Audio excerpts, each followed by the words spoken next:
वही दुनिया में है इस ज़िंदगी और मौत का खालिक, हर एक को अपनी मर्ज़ी से जिलाया और मारा है। दो रोज़ा ज़िंदगी है, जाओ हशमत पर ना हो गाफिल। फरीदों है न खिसरो है, सिकंदर है न दारा है। इन अशार में शायर ये कह रहे हैं कि हमारी जो दुनिया की ज़िंदगी है ये बहुत ही आर्जी है। तो हमें माल और दौलत की मोहब्बत और उसकी तलब में अल्लाह ताला की याद से गाफिल नहीं होना चाहिए, और ना ही अल्लाह के हकूक़ और बंदों के हकूक़ से हमें गाफिल होना चाहिए, मतलब हमें उन्हें भूलना नहीं चाहिए। और फरीदों हैं न के खिसरो, सिकंदर है न दारा। ठीक है, तो ये बड़ी बड़ी शख्सियात हैं, बड़े बड़े बादशाह हैं जो इस दुनिया में रहे, उन्होंने हुकूमत की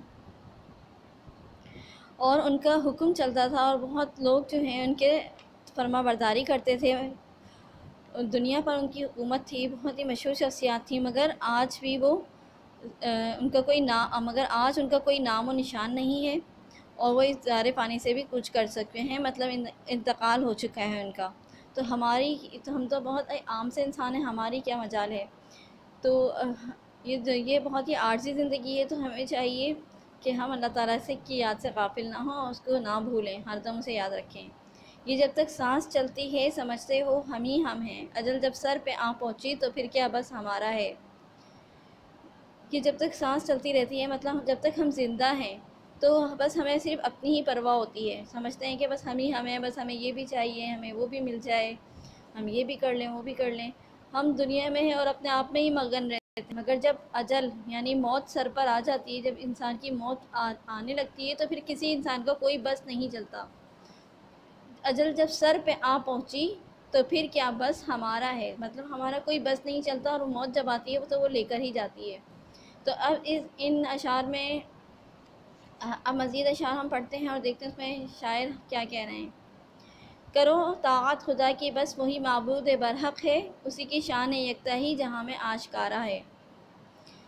तो अब हमें क्या चाहिए कि हम क्या करें, क्या पैगाम दे रहे हैं इन अशार में। शायर ये कह रहे हैं कि अल्लाह ताला की हमें अताअत करनी चाहिए, क्योंकि वो माबूद बरहक है, यानी कि वो हमारा माबूद है, इबादत के काबिल है, इबादत के लायक है, और ये हक़ है, उसका ये हक़ है कि हम उसी की ही इबादत करें, क्योंकि उसकी शान यकताई मतलब उसकी वहदानियत में कोई शक व शुबा नहीं है, और वो जहान पर यानी दुनिया वालों पर आशकारा हो चुकी है। जो जितने भी अशार हमने पढ़े हैं, उसकी वहदानियत, उसकी यकताई का मज़हर है, मतलब ज़ाहिर करती है कि दिन रात का आना जाना, बर्रो बहर, मतलब ज़मीन, समंदर, आसमान, इन सब का खालिक व मालिक अल्लाह ताला है।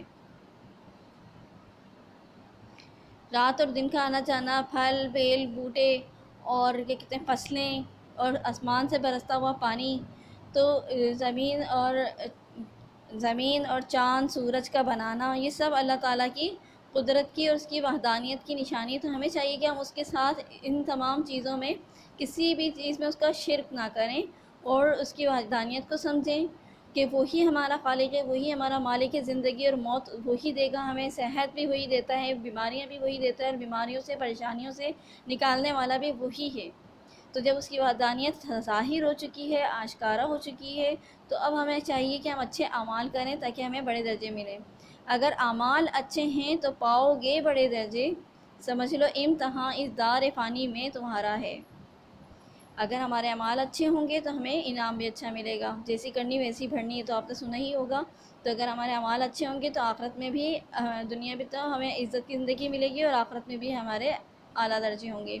और ये दार फ़ानी है, मतलब ये दुनिया जो है एक दिन ख़त्म हो जाने वाली है, ये जगह जो है हमेशा रहने वाली नहीं है, इसको भी फ़ना है, हमारी ज़िंदगी को भी फ़ना है।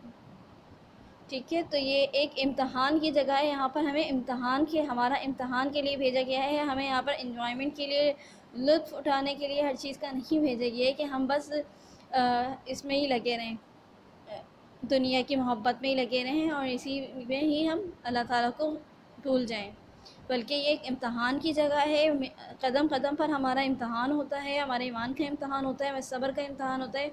तो हमें चाहिए कि हम उसका बहादुरी से सामना करें, अपने तमाम हालात का। अल्लाह ताला हमें देकर भी आज़माता है, हमसे लेकर भी आज़माता है।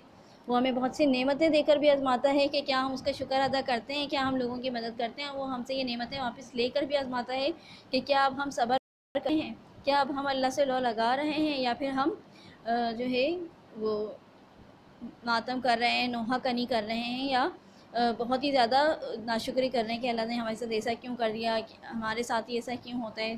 तो ये हमें इस तरह की बातें नहीं करनी चाहिए, क्योंकि यही हमारा इम्तहान है। वो हमें देकर भी आज़मा रहा है, हमसे लेकर भी आज़माता है। ठीक है, ये दार फ़ानी है, ये सब भी ख़त्म हो जाने वाला है, मगर आखिरत की ज़िंदगी हमेशा रहने वाली है। तो हमें चाहिए कि आप आगे शायर शेर कि हमें क्या पैगाम दे रहे हैं। बुज़ुर्गों का अदब, अल्लाह का डर, शर्म आँखों में, इन्हीं औसाफ की निस्बत मज़ाहिब में इशारा है। औसाफ जो है सिफ़त की जमा है, और मज़ाहिब मज़हब की जमा है। तो बहुत सारे मज़ाहिब में, ना सिर्फ इस्लाम में बल्कि तमाम मज़ाहिब में जो है बुज़ुर्गों का अदब, अपने परवरदिगार का डर, आँखों में शर्म व हया का दर्स दिया जाता है। उनकी मज़ाहिब में भी ये इशारा मिलता है, ये दर्स तो मिलता है कि जो बुराई है उसको बुराई ही समझी जाती है, झूठ को झूठ ही समझेंगे, बुराई ही समझेंगे।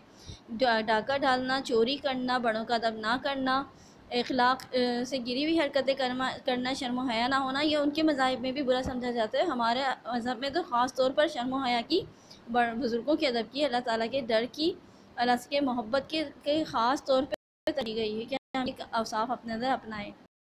तो उम्मीद है कि आपको ये हम समझ में आ गई होगी और आप इसको पढ़ेंगे और अच्छी तरह से समझेंगे और याद करेंगे। अल्लाह हाफिज़।